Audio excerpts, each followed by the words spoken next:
मित्रांनो नमस्कार. विधानसभेच्या निवडणुका जशा जशा जवळ येत आहेत तसे तसे वातावरण तापायला सुरुवात झाली आहे.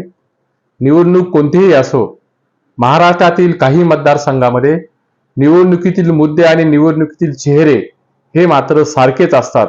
म्हणजे मैदान जुने जरी असले तरी खेळाडू मात्र तेच तेच असतात. या अशा अनेक पारंपरिक मतदारसंघापैकी सिन्नर विधानसभा मतदारसंघ, या मतदारसंघामध्ये यंदा कधी नव्हे एवढी चुरशीची रोमहर्षक सामना ही रंगण्याची चिन्ह स्पष्टपणाने दिसत आहेत. स्वातंत्र्यानंतर म्हणजे अगदी 1952 पासून सिन्नर विधानसभा मतदारसंघाचा आढावा घेतला तर या मतदारसंघामध्ये स्वर्गीय वसंतराव नारायणराव नाईक, स्वर्गीय शंकरराव कोंडाजी नवले, स्वर्गीय शंकरराव बाळाजी वाजे, स्वर्गीय रुक्मिणीताई विठ्ठलराव वाजे, स्वर्गीय रामकृष्ण नाईक, स्वर्गीय सूर्यभान तथा नानासाहेब गडाख, स्वर्गीय माजी मंत्री तुकारामजी दिघोळे साहेब आणि आताचे विद्यमान आमदार श्रीयुत माणिकराव शिवाजीराव कोकाटे, श्रीयुत राजाभाऊ वाजे यांनी या मतदारसंघात आपलं प्रतिनिधित्व केलेलं आहे. तुकारामजी दिघोळे साहेब यांनी आपल्या कार्यकर्तृत्वाच्या जोरावर या मतदारसंघात युती शासनाच्या काळात मंत्रिपद मिळवणारे ते सिन्नर विधानसभेचे एकमेव आमदार या ठिकाणी ठरलेले आहेत.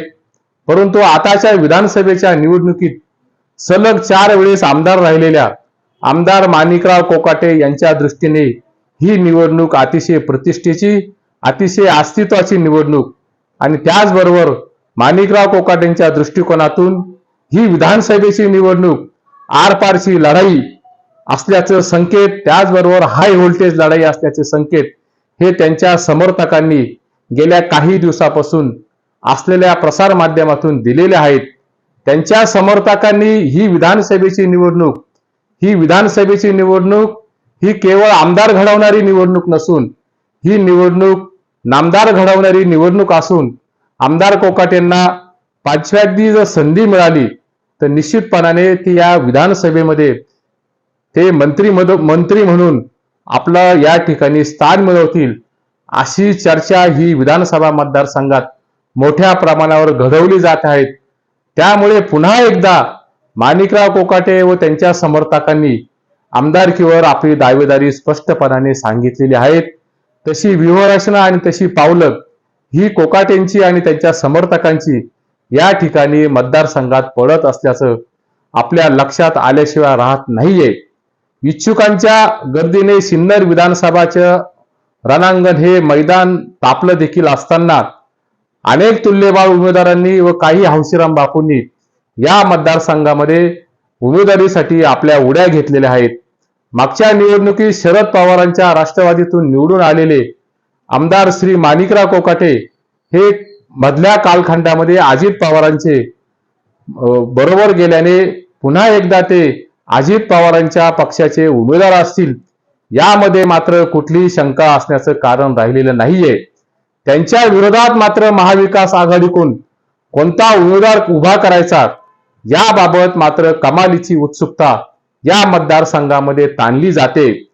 कोकाटेंना शह देणारा उमेदवार म्हणून उदय सांगळे या नव्या दमाच्या कोरी पाटे असलेल्या उमेदवाराचे नाव या मतदारसंघात एकूणच आजच्या स्थितीमध्ये आघाडीवर दिसते. निवडणूक लढवण्यासाठी अनेक जण इच्छुक असले तरी जागा वाटपामध्ये सिन्नरची जागा ही आपल्याच वाट्याला येईल हा महाविकास आघाडीमधील काही पक्षांचा, मित्र पक्षांचा असलेला भ्रम, या भ्रमातून बाहेर येण्याची फार मोठी आवश्यकता आहे. किंबहुना ही जागा उभाटा गटाला मिळेल की शरद पवारांच्या गटाला मिळेल या कल्पना विलासामध्ये कार्यकर्ते विधानसभेच्या गणित या ठिकाणी आखत आहेत. ही जागा जरी पारंपरिकरित्या शरद पवारांच्या गटाची सांगितली जात असली तरी राजकारणामध्ये कधीही आणि काही होऊ शकतं हे गृहीत धरून ऐनवेळी जागांची आदलाबदल किंबहुना उमेदवारांची आदलाबदल ही होऊ शकते. त्यामुळे शरद पवारांच्या मनात नेमके कोणता उमेदवार आहेत याचा अंदाज आज तरी या ठिकाणी बांधणं कठीण दिसतंय. माणिकराव कोकाटे हे मधल्या 5 वर्षाचा कालखंड सोडला तर गेल्या 20 वर्षापासून या सिन्नर मतदारसंघाचं प्रतिनिधित्व करतायत.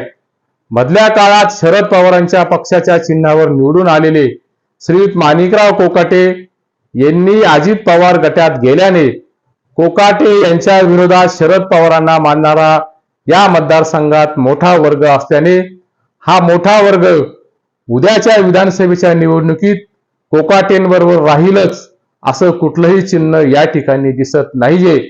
नुकत्याच झालेल्या लोकसभा निवडणुकीत सिन्नर विधानसभा मतदार क्षेत्रामध्ये महाविकास आघाडीचे उमेदवार असलेले श्रीयुत राजाभाऊ वाजे यांना 1,60,000 मताधिक्य या मतदारसंघात मिळालेले आहेत आणि महायुतीचे उमेदवार असलेले माजी खासदार हेमंत गोडसे यांना नाममात्र 31,000 मताधिक्य या सिन्नरच्या मतदारसंघात मिळालेलं होतं.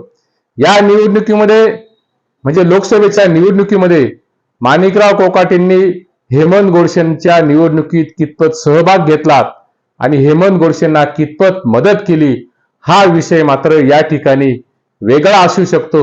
त्याच्या खोलामध्ये आज तरी जाण्याची या ठिकाणी अजिबात आवश्यकता वाटत नाहीये.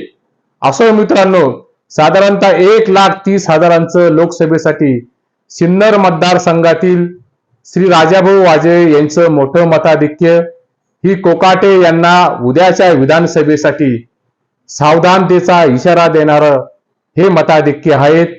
हे मात्र अजिबात दुर्लक्षून चालणार नाहीये.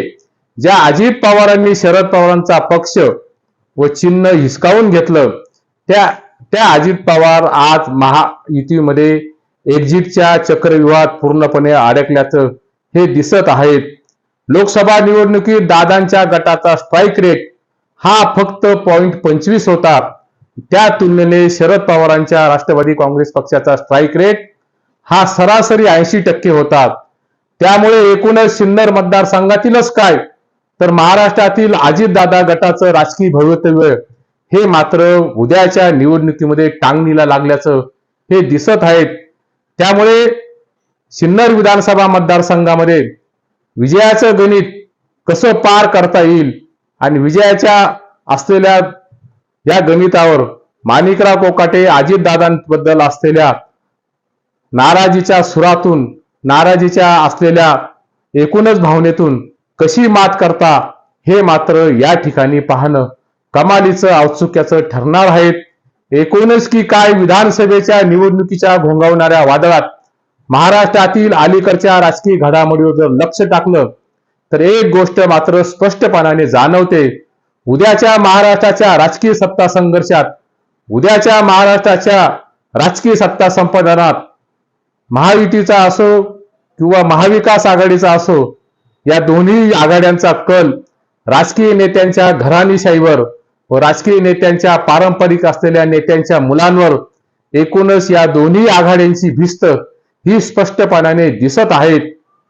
तुमच्या मात्र लक्षात येईल अलीकडच्या काळामध्ये दिंडोरी विधानसभा मतदारसंघातील नरहरी झिरवळांचा मुलगा गोकुळ आणि धर्मराव बाबा आत्रामांचा पुतण्या तसंच माढ्याचे आमदार असलेल्या बबनराव शिंदेंचा पुतण्या ही नावे अलीकडच्या काळामध्ये राष्ट्रवादी काँग्रेसच्या शरद पवारांच्या गटामध्ये मोठ्या प्रमाणावर चर्चिले जात आहेत.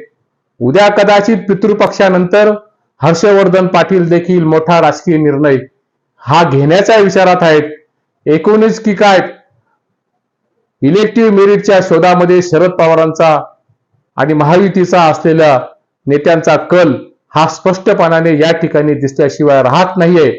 एकूणच की काय पुन्हा एकदा दोन्ही आघाड्या आपल्याला हमखास विजय मिळवून देणाऱ्या वजीर असलेल्या उमेदवाराच्या शोधात या ठिकाणी दिसतायत.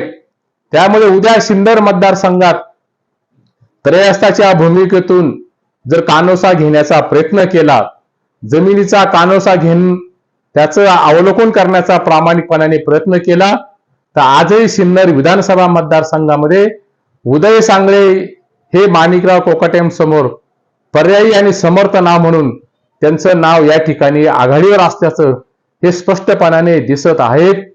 त्याचबरोबर कोकाटेंना तुल्यबळ ठरणाऱ्या अनेक उमेदवारांमध्ये क्रांतीवीर वसंतराव नाईक शिक्षण संस्थेचे अध्यक्ष कोंडाजी मामा आव्हाड तसेच माजी आमदार असलेल्या दिवंगत नानासाहेब गडाखांचे चिरंजीव राजेश गडाख विद्यमान आमदार असलेल्या माणिकराव कोकाटेंचे बंधू भारत कोकाटे, पंचायत समितीचे माजी सभापती असलेले बाळासाहेब वाघ आणि शरद पवारांच्या राष्ट्रवादी काँग्रेस पक्षाचे अध्यक्ष असलेले ॲडव्होकेट संजय सोनवणे आणि बाजार समितीचे माजी सभापती असलेले डॉक्टर रवींद्र पवार ही नावे सिन्नरच्या विधानसभेच्या मतदारसंघासाठी इच्छुक असल्याचे चर्चेत मोठ्या प्रमाणावर आहेत. याशिवाय शॉकिंग नाव म्हणून जर महिला उमेदवारांचं नाव पुढे आलं तर त्यामध्ये माजी आमदार असलेल्या स्वर्गीय रुक्मिणीबाई वाजे यांच्या सुनबाई सौ तेजस्विनी वाजे यांच्या नावाची या विधानसभा मतदारसंघात मोठ्या प्रमाणावर चर्चा ही होत आहेत. तसेच विद्यमान खासदार असलेल्या श्रीयुत राजाभाऊ वाजे यांच्या पत्नी सौ दीप्ती वाजे यांचे नाव देखील ऐनवेळी या विधानसभा मतदारसंघात अपरिहार्यता म्हणून पुढे येऊ शकतं. हे या ठिकाणी नाकारता येणार नाहीये. परंतु वाजे घराण्यात उमेदवारी द्यायची किंवा नाही द्यायची याबद्दल वाजे कुटुंबामध्ये आजही संदिग्धता आहेत, किंबहुना वाजे तसा निर्णय घेतील असं चित्र या ठिकाणी दिसत नाहीये. या मतदारसंघात खूप विकास कामे केली, या मतदारसंघात खूप मोठा निधी आणला म्हणून आपण हमखास निवडून येऊ शकतो, ही मुळातच अंधश्रद्धा आहे. ज्या तुकाराम दिघोळे साहेबांनी कडवेचं पाणी सिन्नर तालुक्याच्या तहानलेल्या गावातील शेवटच्या टोकापर्यंत पोहोचवलं, त्याच तुकाराम दिघोळेंना 1999च्या विधानसभेच्या निवडणुकीत जातीय निकषावर पराभूत व्हावं लागलं. हा या तालुक्याचा इतिहास आहे.